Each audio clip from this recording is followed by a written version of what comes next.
Welcome to Smalltalk Daily for Friday, November 28, 2008.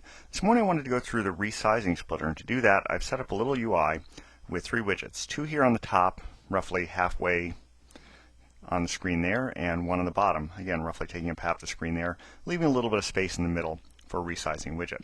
So to do that, let's go ahead and grab the resizing widget, and we'll drop it down here. Now instead of trying to position this by hand, what we're going to do is we're going to come in here. I'm going to leave the ID alone, but I'm going to tell it the top widgets. The top widgets are the ones that it manages above it. The bottom widgets are obviously the ones it manages below it. If there are multiple widgets, you just space separate them. So here I'm going to say my list, which is that list box, and do stuff, which is the button.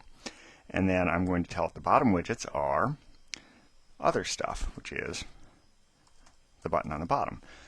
Now I will apply that. The other thing I'm going to do is go to position, and here I'm going to get a little clever, and I want to position this in between the two sets of widgets. So the left side is at 0, and the offset I'm going to give it is 1.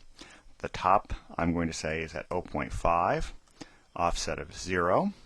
The right I'm going to say is at an offset of proportion of 1, meaning all the way over, offset of -1. And the bottom I'm going to say is at 0.5 and offset of 1. Now I will apply those, and that'll stick it roughly in the middle, and you can see it's sized it appropriately.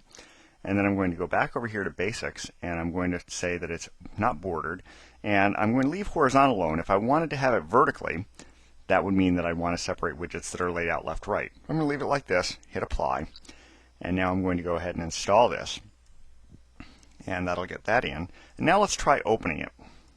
Now as you see, you don't see the resizer in here, but you notice what happens with the cursor. It changes the shape.